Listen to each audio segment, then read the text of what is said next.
We're celebrating 2,000 subscribers on our YouTube page, and we thought we'd do it by getting some questions from you. A lot poured in around NCAA tournament, around alignment, around football, and so we're going to have all of those conversations for you today on Locked On ACC.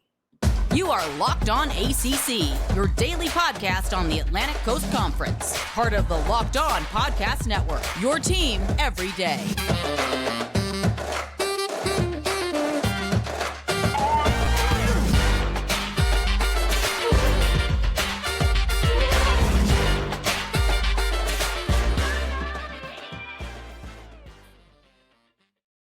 What's going on, everybody? Welcome to today's edition of Locked On ACC. I'm your host, Candace Cooper, and this is Kenton Gibbs of Locked On Wolfpack. Each and every day, you can find us wherever you listen to podcasts. Make sure you download, subscribe to the pod from anywhere. We've got a lot to go over on today's show, but we are going to celebrate our 2,000 subscribers on YouTube because we earned each and every one organically in the year. We haven't even had YouTube for that long, and just to get 2,000 in a day and age where you can listen to anything anywhere, we are so very appreciative. So Kenton, we've got a lot for the people today, I would say. Absolutely. And you know, I'm glad that this came on a day where it no longer hurts as much to lift my arms up because we did it. We made it. You know, we enjoy doing this, you know, and Candace and I always say, when we stop having fun with it, we'll be done with it. And right now, the good times are rolling. And so, you know, to reach a milestone like this, it means something because our community, we truly are a family, and we truly are, you know, you all have developed to understand our personalities and who we are on the air the same way that we understand who a lot of you all are in the comments. And we look forward to this family growing even bigger. And you know, again, y'all getting to know us better and us getting to know you better going forward. Yeah, there's a lot to go over, you know, as we go through football and basketball ACC. Will we have a conference by the summer? Who knows? But we are going to have fun doing it. Like, if we're going to go down with the ship, we are going to be the violin and the orchestra team playing. I don't know about It's been an honor playing with you all. Yeah, that Candace, they were not doing that on the Titanic. Okay. Were they like, okay. There was none of those. They were not in the cut with their twin vibing. They were playing They classical probably were music. in the cut with their twin vibing in the Titanic. Which, you know, they're probably in the cut vibing. They were, in fact, in the Atlantic Ocean, but we're not going to go there at the moment. Anywho, we did have a mailbag, so we had a lot to celebrate answering your questions. They're at random, so we're just going to go through the list. And Jackson Johnson 979 said, what do you think of the possibility that we will not have one but two ACC matchups in the Elite Eight? Well, you know, I think for Seth Davis, I think for John Rothstein, I think for Joe Lunardi, that would be worrisome, if you will, because they would have to then backtrack and maybe just give us our due with saying men's basketball was actually good and not top heavy. We are a solid squad top to bottom, as we preach on the show every single basketball season. You have got to come with it on any given night. You can get got. There are some dogs on every single one of these teams. Maybe not Louisville, but they're going to find it, right? As soon as they get a new coach, which they did. The guy from Charleston, can't think of his name, but he's on the way. I will learn it by the time the season starts again. And I just feel like, you know, I would love to see an Elite Eight battle between two of our programs, or four of our programs, rather. Yeah, I feel like North Carolina over Alabama, not a surprise. Nobody's going to be super shocked there. Clemson. Okay, confidence, because we had four overtimes to beat, lose to them? Let me tell you something. Mm-hmm. This North Carolina team is rolling. Okay. They are rolling, and they have a lot of what the Wolfpack have, and that everybody's starring in their role, but they're also supremely talented in a lot of ways. And you know, when they're gelling like they're gelling right now, I don't think that there are too many teams that can compete with them. And I feel like this: if they play their best game and Alabama plays their best game, they run away with it. So that's me, because that's the confidence I need, because I over here hold my breath every time the opponent gets a bucket. It just pisses me off, but I'm gonna figure it out. Here's the one. Some people not going to like this. Some people going to say I'm being a homer. Some people going to say I'm disrespectful. Brownell and company over Arizona, bucket. ACC in that side of the Elite Eight, I think it's going to happen. With all due respect, I think if you make that game tight and you make Caleb Love have to make good decisions down the stretch. Come on. We have seen it. I seen it. I'm with you when you're right. With both eyes. But I've also seen him make some clutch shots in some pretty high-octane moments. But it ain't been against Clemson. I think he has a vendetta against here's the thing. I would never deny his ability to make clutch shots. However, it's not just about making the clutch shot against the Brownell coach team, because they will take away your best option and say, get somebody else to do it. Will Caleb trust somebody else to do it? I think not. I think that if Arizona doesn't blow him out, if this game is tight down the stretch, give me PJ Hall and the boys to give us an all-ACC matchup in the Elite Eight on that side. Well, my biggest thing also for Caleb is, yes, you make clutch shots, but how many did it take you? You know what I mean? Yeah. Are you shooting for about 45 that night? Are you so anxious? Are you going to get in your head at the idea of potentially playing North Carolina? Are you going to look ahead and feel like, this is the matchup I actually want? I want that get back, all the things, because we know he is the get back king. So I'm wondering how that kind of works out for him at the end. On the other side, NC State, they got a good one in front of them. It's going to be challenging, not impossible, because you know what? Honestly, it's been impossible so far, and they've come through. Marquette, everybody talks about the inverted screens and the pick and roll bandits that they are, because they're going to abuse that pick and roll, baby. They're going to spam. For those of my 2K players out there, they're going to spam that left bumper. They're going to spam it. With that being said, this game is about, can NC State's bigs defend the pick and roll properly? Can they be in position to where they're not giving up easy pass to the bucket and they're recovering to their man in a way that's not creating massive mismatches or open shots? That has been something that NC State has struggled mightily with during the season. But this NC State team that we've seen lately, why not us? This team looks so different. This team is playing so different. And I'll tell you this much, DJ Horne is due. Yeah. That should be the part that's concerning to everybody in the tournament still. He has not shown up yet in the way that we've seen DJ Horne absolutely take it over in some of these games earlier this season. You combine that with what we're getting from ODR on the boards, combine that with what we're getting with DJ Burns down there regulating in the post, combine that with Jaden Taylor and Casey Morcell saying, hey, JK, LOL, we could shoot all alone. We was 3-and-D guys all alone. We got you. I'm telling you, they have a shot. But I think that one is the tallest task of the 4 games. Now, Duke, let me tell you something, okay? Them Blue Devils against Houston. Houston came off a very emotional win. They did. They did a lot in that overtime. Indeed. Lots of fouls.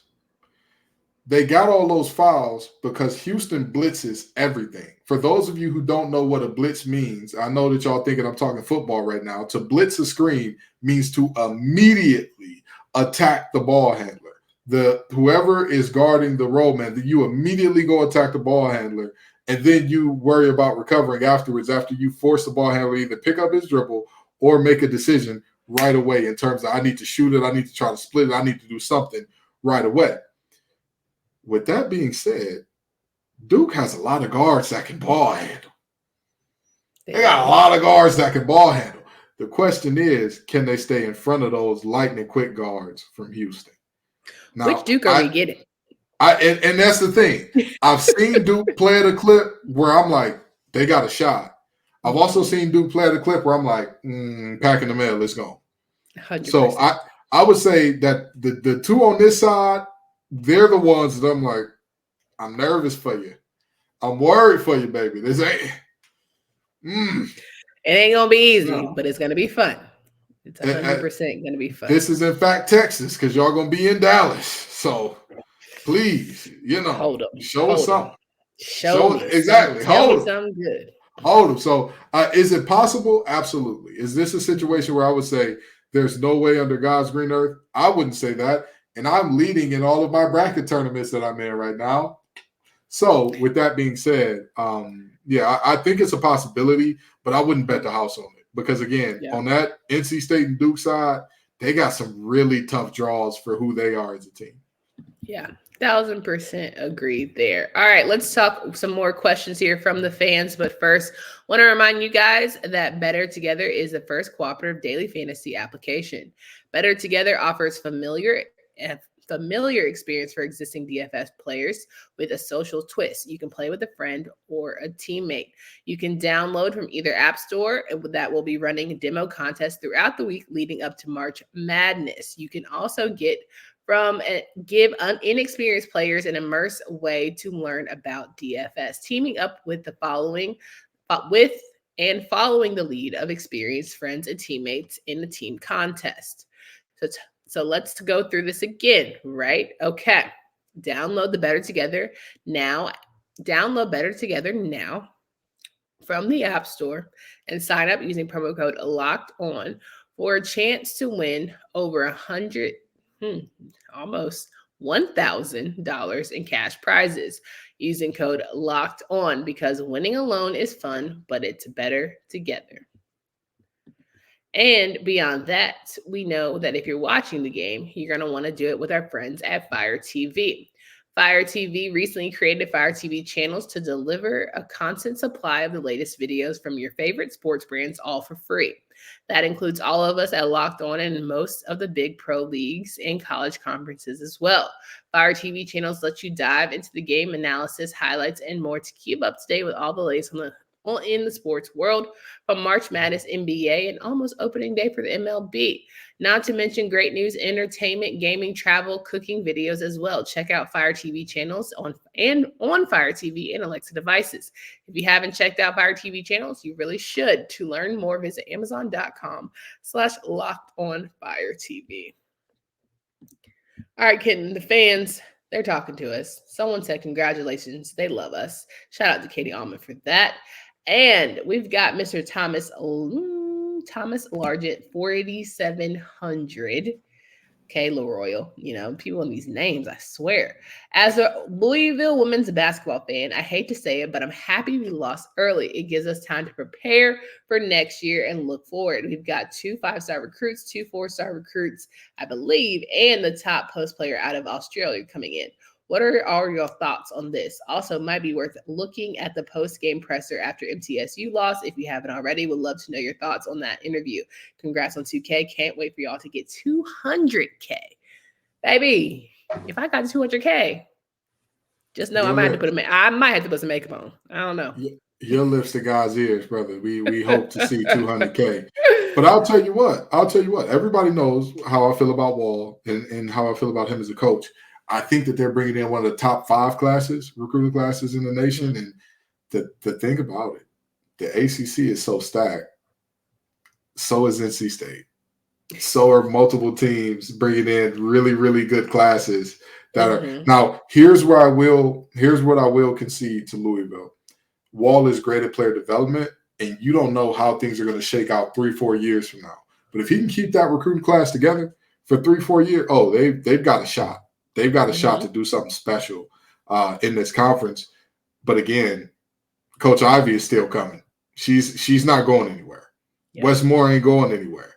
Syracuse, even after DeAsia Fair leaves, they're not going anywhere. Come on. I'll tell you what, UVA winning ball games all of a sudden. Right. And Virginia is a hotbed of basketball talent that other ACC schools have been able to go raid in terms of women's basketball talent because Virginia has not been good. Virginia Tech recruited internationally and other places. So what we're not going to do is sleep on Florida State. And that's what I'm saying. This is a conference that's so good. And you want to know what's crazy? We didn't even talk about the fact that the current 2 seed in the tournament, or one of the 2 seeds in the tournament, who has a Naismith Player of the Year candidate in Stanford, is coming on through as well. I like what Louisville is doing. They're moving in the right direction as a women's basketball program and as a men's basketball program. Let's be honest, getting rid of Kenny Payne, moving in the right direction. So With that being said, I still am not ready to crown them yet because of how good the ACC is on the women's side. They really came for your life about that Cameron Brink thing. I just hope you know that. That's fine with me. I'm okay with that. I'm okay with that. Again, everybody thinks that I hate all the new schools that are coming. Y'all, anybody who I'm just actually talking watches, about the Hannah Hidalgo thing. Yeah, and I stand by that. Hannah Hidalgo has an argument. I'm not saying that Cameron Brink does not have Kenton, it was about the fact that you talk so fast in every other time, but you were trying to find it. Because unlike Rothstein, unlike Lenardi, unlike all these talking heads that keep saying the ACC, despite what we're seeing, they were still terrible. Well, are you saying that BC should have gotten a bid instead of being that guy? Yeah. Instead of being that guy, I instead decide to be a guy that's like, wait a minute, hold on. I'm getting new information here that doesn't jive with the reality that I believe. And when that happens, all right now, when that happens, I took my canes off the wall for 2 episodes. And you start shimmying. You see how she you like that. Okay. Please. With that being said, I'm a guy that I'll admit, when I get new information, when I thought it was just those 3 as the player of the year candidates, I'm like, hey, Hannah, it's not your time yet. When I saw Brink up there, I like her. I think she does great things. I think that, Stanford is a great basketball team. I think they're going to add a lot in terms of women's basketball to the conference. Hannah has an argument. I'm crying. This is how we get off track. Let's stay there. Okay. It's my fault. It's my fault how we got off the rails. But let's talk about Rose 34561. Okay. Mm-hmm. And she edited it. So thank you for that. Do you think Cal can be a sneaky team this season in the ACC that goes 8-4 in college football? I'm just curious what your thoughts are on this take. Cal going 8-4 would be nothing short of a Christmas miracle. Is it as about a miracle as my boy from Louisville in our bet that we have going, Mr. Shuck and Jive? Yes. Okay. Actually, I would say Cal going 8-4 is beyond that, because don't get me wrong, Cal played in the Pac-12 that was extremely tough last year. Mm-hmm. I'm not going to lie and say that I have done a ton of research about Cal to truly understand all that they have coming back. And I will have more done by the time the season starts, because y'all know how me and Candace do it. Throughout the summer and throughout the dog days, we're going to bring on different analysts from each school to tell us why their school is going to be good and what we run SWOT analysis for those of my business majors or people who are heavy in the business world here. We run that for every team. And so we're going to do that for Cal as well. But as it stands right now, with the information I know about Cal, I don't see an 8-win season happening. I see other ACC opponents. Is that what they're saying? Because it can't be. I just don't see it happening, because I haven't seen. To me, every time I hear about a really good player at Cal, I immediately hear about them transferring out immediately. That's not something that I Cal has had some tough days lately, that's for sure. But maybe a change of pace, a change of scenery, a change of conference. You playing different guys and you're starting to travel and having to go, certain places. You get to see new sights, and that'll turn the page. But having to face off against a Clemson team that's looking for redemption, facing off, against a Florida State team who's pissed off, interesting. Not to say that's on the schedule, but in terms of how it'll shake out in the standings. An 8-4 Cal team as opposed to some other top dogs, I'm not necessarily convinced. But you could be North Carolina if it's on your schedule. So I hope you feel confident in that. Here's where I will go for Cal, and here's where I will say, they have a little bit of a benefit to their schedule here. They don't have a ton of cold weather schools when it's going to be really cold down the stretch. They're not going to a bunch of places where all of a sudden they're going to be outside in the cold. If you look at all of their last games of the season, all of their games on the road, you're looking at them having to go to SMU. They got to go to Wake Forest. They got to go to Pitt. That's probably going to be their coldest cold weather game, which I think bodes really well for a Cal team, because we know when warm weather guys might be a little chilly. But go ahead. It has a chance to be, but I'm not truly in November. But it's not as if they're heading up to. But Cal also probably gets a little chilly too. Cal don't know. they don't know about that Midwestern cold. And listen, I've been out, and let me say this: I have been out to the Bay Area. I spent extensive time out there. Shout out to Megan Larson. You know I love you, girl. I know you watching the show and listening and all that good stuff. But I've been out there. You know, I spent some time out there. The winter, I mean, not the winter, but yeah, it was the winter. The winter nights do get colder than you think. It's not the same as that Northeast cold. It's not the same as like if they were to have Pitt at the end of November. Like that's a different ballgame. That's a whole nother beast than what you're prepared for. Or, you know, I believe that all of our other Northeastern teams play in domes, but you get what I'm saying here in terms of you don't want to be in that situation where you end up with a lot of really cold weather games. You end up in Louisville in December and also having to play Pitt in December and having to end up in those situations. So, you know, I think that they're good in terms of where they are for that part of the schedule. But again, I don't see them winning 8 games next year. Ooh, it'll be tough. I see some possibilities here. It depends. But you know, like what could be a gimme in past years for Syracuse ain't a gimme because of our new coaches, right? I'm gonna give Cal the ability. We're gonna bring on the Cal analyst, and we're gonna have them tell me why I'm wrong. So I know Cal fans gonna want to jump me, and I'm okay with that. But we're gonna give y'all the chance. We're gonna give y'all somebody to give you the representation because we don't believe in taxation without representation in this thing. Okay, so we're gonna get you somebody who's gonna tell me why I'm wrong about Cal not winning 8 games in the very near future. So stay tuned for that. I give if I had to find it, right, I give you UC Davis. I give you Miami. I'll give you Pitt. I give you Wake Forest. I give you Stanford. You're going to have to earn SMU, Oregon State, NC State, Florida State. I'm just saying. It's going to be up to 5 so far. We up to 5 that you. I give you 5 games. And honestly, some of the ones you've given them is interesting because Miami fans. To be nice. Miami fans like to get rowdy, and they're going to jump. We're trying to bring in some Bears, okay? So that. Listen, I love Stanford. When I was recruiting for a company that was based out there, we got a lot of great talent out of Stanford. Okay, I'm telling you, they do their thing. I don't know what you're talking about. Well, I'm talking about for engineering. Oh, you're trying to. Okay, you're trying to find it. Got it. Heard you. All right. This week's March Madness bracket is brought to you by our friends at Nissan. Each week, we're picking one team that stands out, a team that has pushed it further than the rest. Unlike any of the all-new 2024 Nissan SUVs, these guys are able to take it to the next level. The Iowa State Cyclones can only be described as a pathfinder. They've been thrilling to watch and have really created a lane for themselves, entering the tournament as one of the hottest teams in the country. They have a date with Illinois this Thursday in the Sweet 16. Now, we know dates cannot be complete without passion, drive, and patience, and that's exactly what we have to have here for eBay Motors, which helps bring home the winning trophy and keeps your ride or die alive. eBay Motors has everything you need to maintain your vehicle with over 122 million parts.